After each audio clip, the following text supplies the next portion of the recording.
Close your eyes. You're no longer where you once were, no longer who you once were. A faint breeze carries the scent of roses and spices, but it does nothing to ease the suffocating weight pressing on your chest.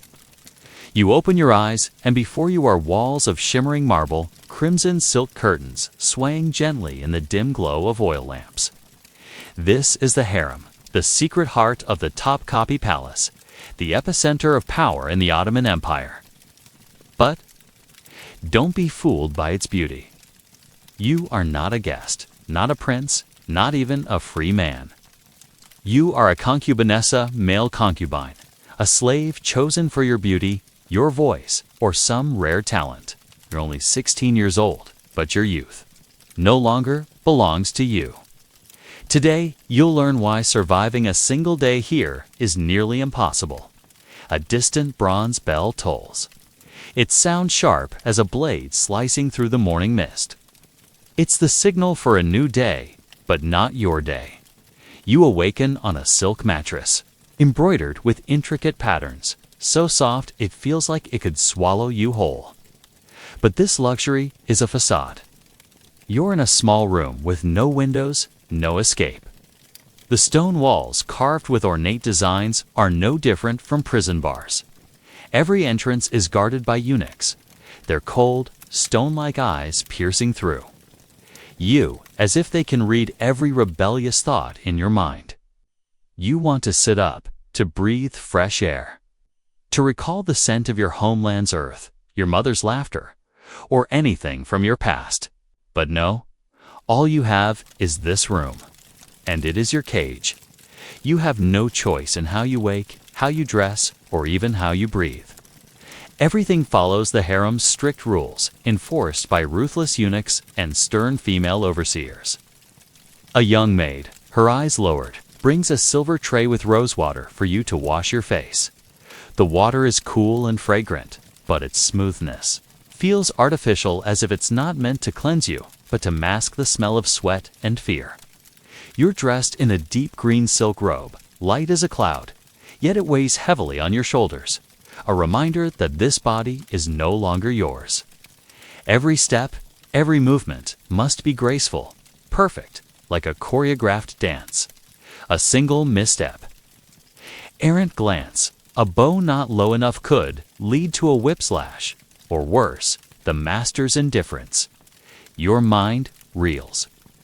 You try to remember who you were, perhaps a boy from a distant village captured in a conquest, or sold by a destitute family to settle a debt. Or maybe you were chosen for your delicate features, a voice sweet as a nightingale, or a talent for playing the oud that enchanted imperial scouts. Whatever the reason, you had no say. Your identity has been erased, replaced by a new name, bestowed by your master. You own nothing, no property, no family, no future. You are an object, a living ornament, and your worth depends on your ability to please others. This captivity isn't just the stone walls. It's an invisible chain strangling your soul, making you feel less like a person and more like a shadow of someone else's will. As the sun rises, golden light filters through the curtains, and you're led to a grand chamber where your master, perhaps the Sultan himself, or a powerful prince-waits. Your task sounds simple: please him. But the reality is far more complex and cruel. You're not just a servant. You're a masterpiece forged. Through years of brutal training, from childhood, your individuality was stripped away to shape you into a flawless tool. You learned to brew tea with precise rituals, each drop falling in perfect rhythm, each leaf hand-picked. You mastered reading poetry with a captivating cadence, every word floating like a note in the air. And sometimes you were taught to fulfill more private requests, ones that make you tremble in silence as your master's gaze sweeps over your body like he's appraising a commodity. Your body is a prized asset, cared for like a precious gem. Every morning, you're bathed in scented water, anointed with oils from the rarest flowers, and adorned with sparkling jewelry. But it's all to maintain your utility. The silk robe you wear, the gold band around your neck, aren't for your honor, they enhance your master's glory. You're not a lover, not a friend, not family. You're a luxury item, and, like all items, you're replaceable. Today, you might be the favorite, gifted a jade ring or a sweet compliment. But tomorrow, when a new face arrives or your master's mood shifts, you could be cast out of the harem, sold to a harsher master, or worse, dealt with silently. A drop of poison in your tea, a dagger in the dark, and you'd vanish as if you never existed. The fragility of your fate is a crushing psychological burden. You live in constant fear, never knowing when you'll make a mistake. A stumble in your step, a word spoken out of turn, or a glance not submissive enough could cost you everything. You force a perfect smile. Keep your voice soft, but inside, your heart races. Each beat a plea to survive another day. By noon, you're led to a garden within the harem, where vibrant flowers bloom under the sun. But even this beauty can't hide the lurking danger. You stand among other concubines, all clad in dazzling silk, but their eyes are sharp, like daggers hidden behind smiles. Each one is a rival, ready to do anything to outshine you. A whispered misstep, an improper gesture could make you a target of envy. Yesterday, you heard of a concubine punished for spilling a cup of water not with a whip, but with oblivion. He was banished from the harem, and no one knows where he went or if he's still alive. The threat of violence is ever present. A eunuch, whip in hand, might lash you for a minor error, like stepping out of rhythm. The welts leave scars on your back, but physical pain pales compared to the constant dread. You once saw another concubine dragged away after offending a powerful consort. His screams echoed through the halls, then fell silent, as if he'd never existed. Even your master, in a fit of rage, might unleash his wrath on you. A slap, a humiliating word, or a cold stare can make you feel smaller than the dust beneath his feet. But the true terror lies not in physical blows, but in the psychological toll. You're profoundly alone, despite being surrounded by dozens. There's no one to share your fears, no one to confide your shattered dreams. You wear a mask of submission, a polite smile fixed on your face, but inside, you feel yourself dissolving. Your identity, your hopes, are crushed under the harems. Wait, you no longer dream of freedom, of home, or of a life that's yours. You dream only of surviving today. And even that dream is as fragile as morning dew by afternoon. You're summoned to perform for your master, perhaps to play a melody on the oud, or recite an ancient poem.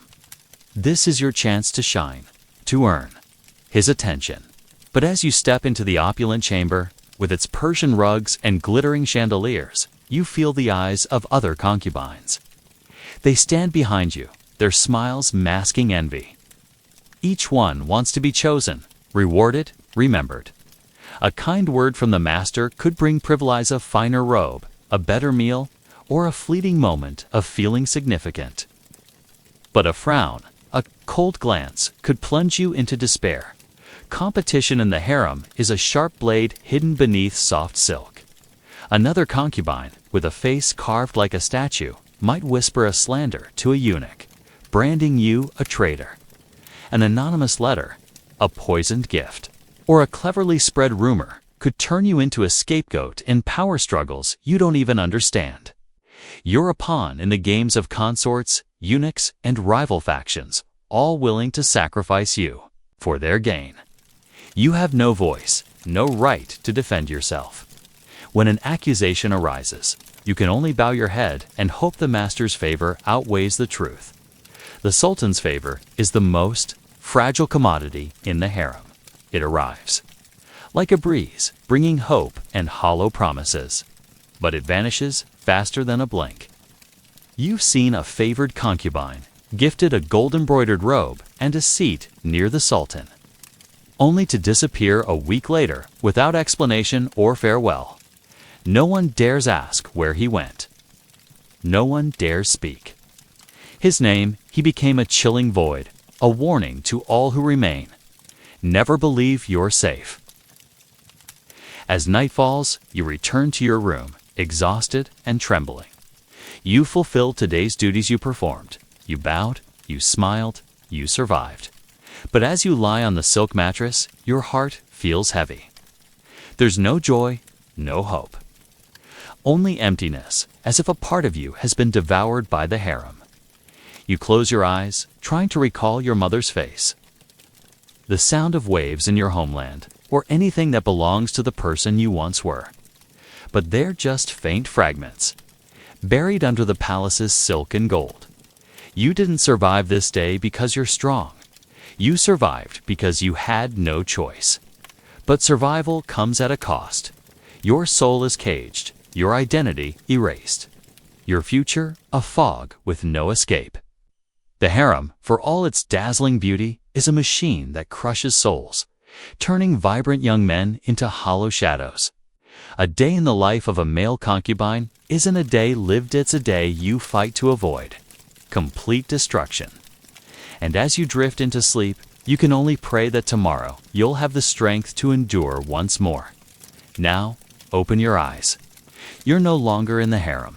You're here, in your room, with the soft glow of a desk lamp or perhaps moonlight. Slipping through your window, your breath is light-free, unbound by harsh rules or the piercing gaze of eunuchs.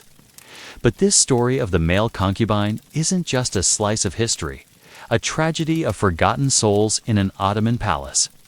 It's a mirror, reflecting the value of things we often take for granted: the right to be yourself, the right to dream, the right to choose your own path.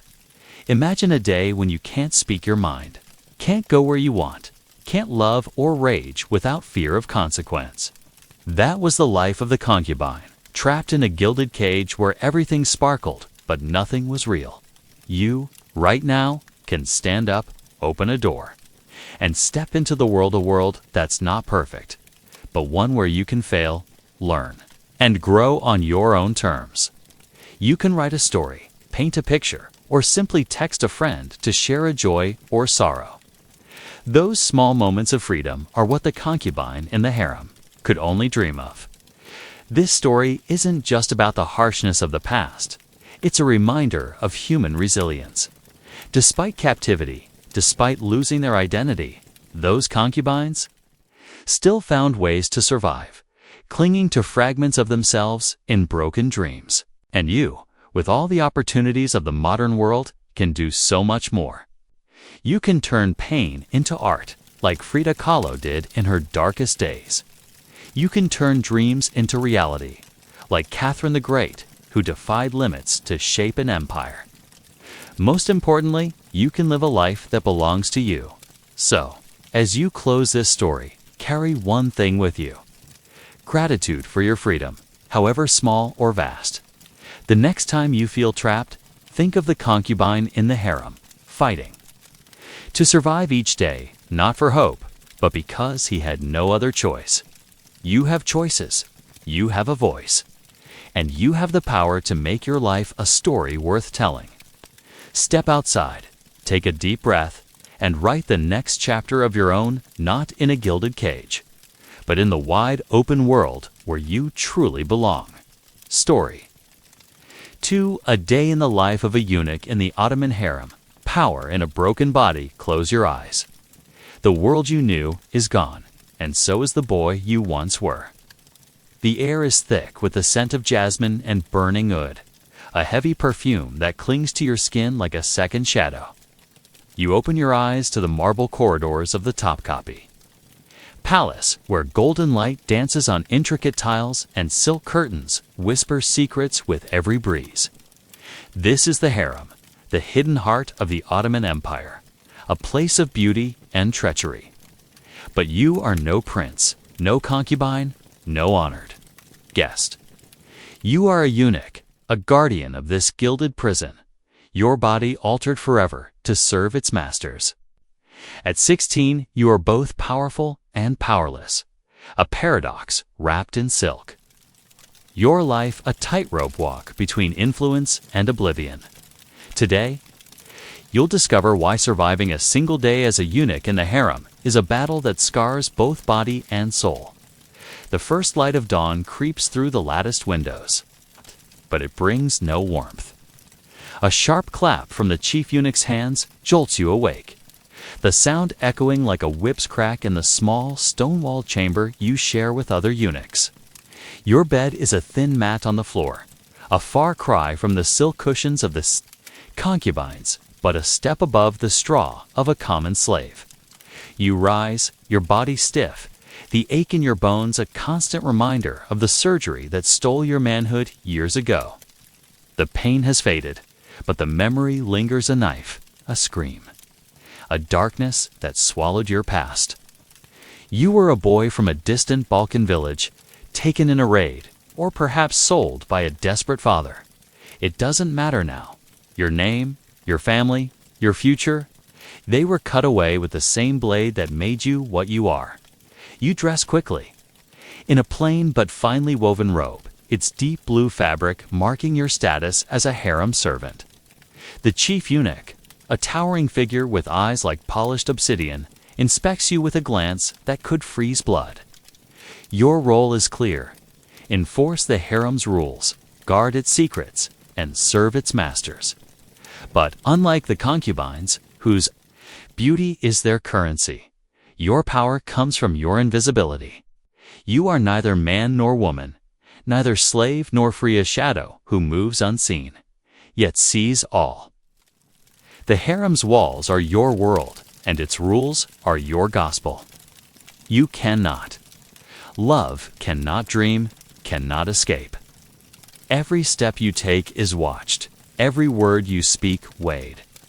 A single mistake could cost you your position, your dignity, or your life as you move through the corridors. Your bare feet silent on the cool marble, you feel the weight of your role. You carry keys to locked doors, secrets that could topple, empires, and a whip to maintain order. But power is a cruel illusion. You're a servant to the sultan, the valid sultan, and the consorts, your life tethered to their whims. You're trusted because you're broken, valued because you're empty. The harem has given you a purpose, but it has taken everything else. As the morning bell tolls, you brace yourself for the day ahead, knowing that survival demands not just obedience, but cunning. By mid-morning, the harem hums with activity. Concubines glide through the halls, their laughter like music, their eyes sharp with ambition. Consorts plot in whispered councils, and the valid sultan's presence looms. Like a storm cloud, you, the eunuch, are everywhere and nowhere. You stand at the edge of a courtyard, watching as a young concubine practices her poetry, her voice trembling under the gaze of a senior consort.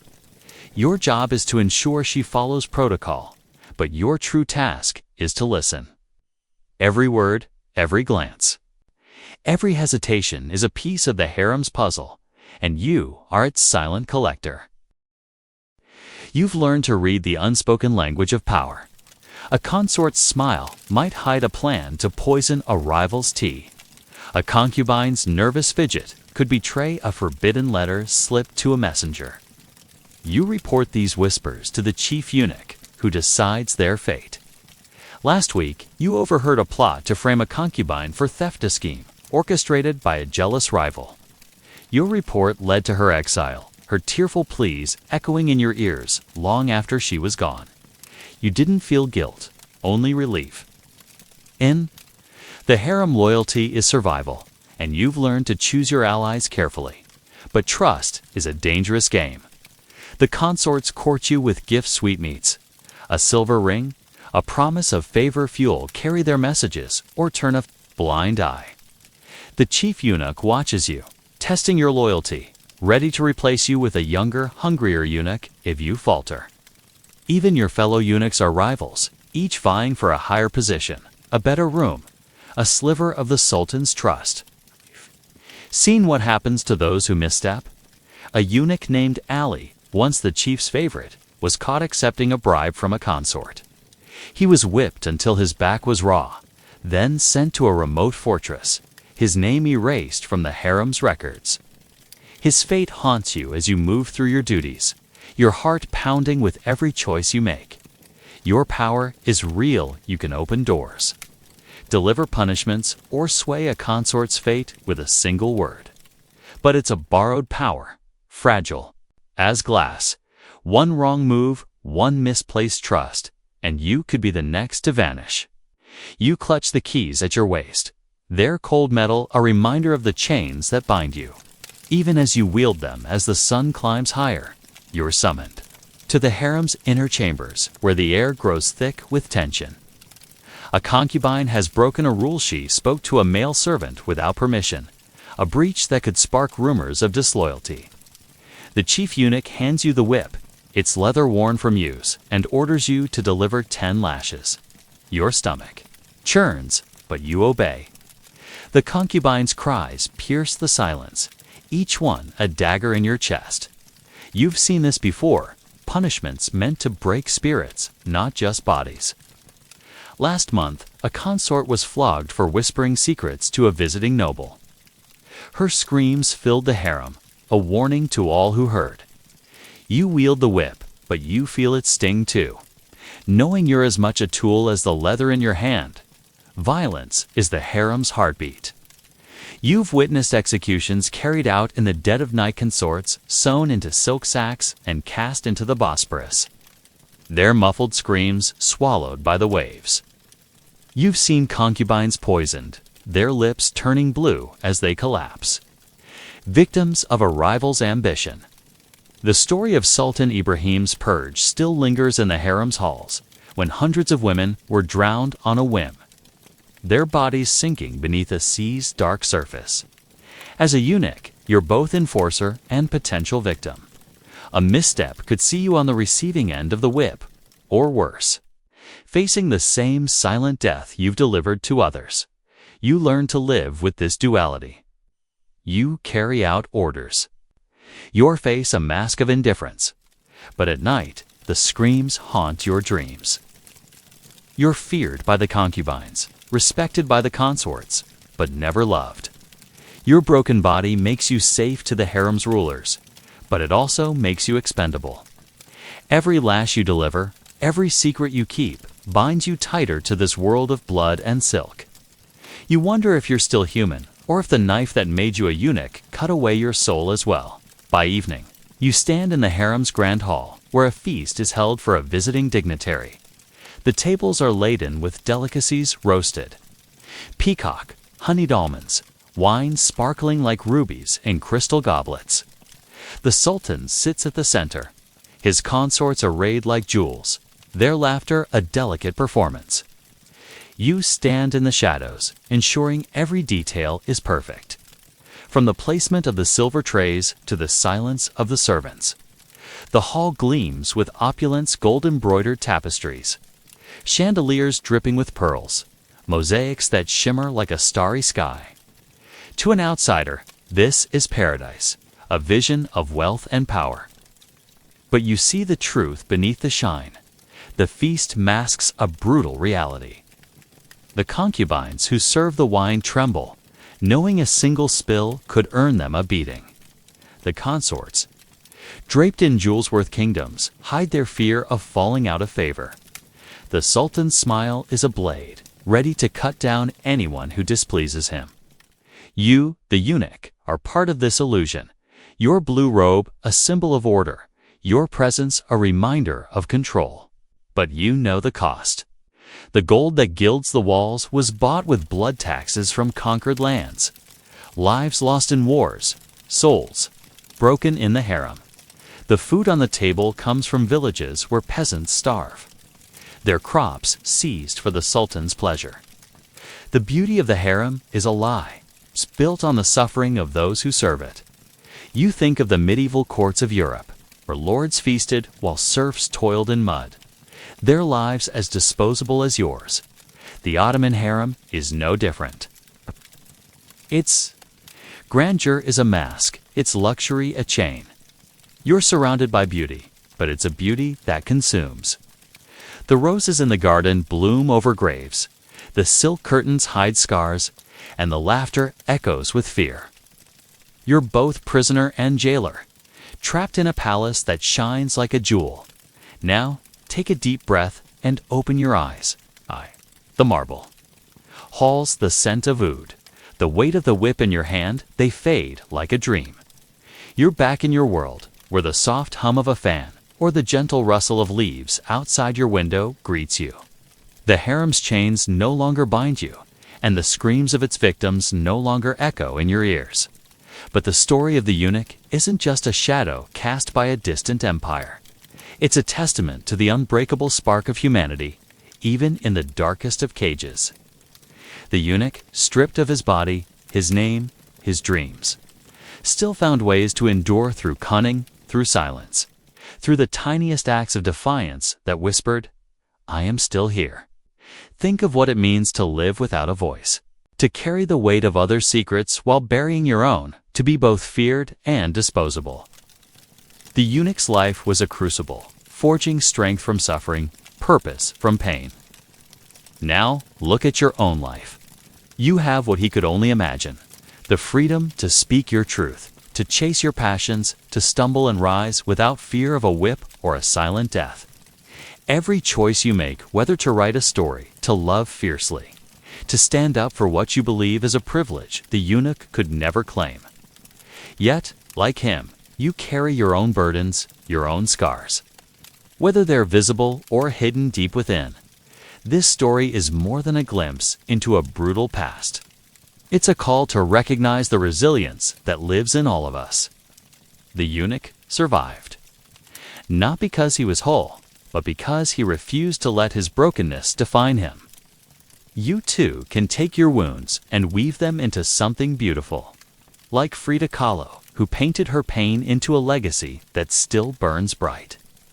Or Catherine the Great, who turned a foreign court into her empire. You have the power to shape your story. The eunuch's life teaches us that humanity isn't found in perfection, but in the courage to keep going, to find meaning in the ashes of loss. So as you step away from this tale, carry this lesson: your life, with all its struggles and freedoms, is a canvas. The eunuch painted his with silence and survival. You can paint yours with bold strokes of hope, creativity, and defiance. The next time you feel crushed by the weight of the world, remember the eunuch who carried the harem's secrets and still found a way to endure. You are not bound by marble walls or silk chains. You are free to build, to dream, to live a life that echoes beyond your years. Step into that freedom, hold it close, and let it guide you to a story that's yours alone. One that shines not with gold, but with the unbreakable light of your own humanity.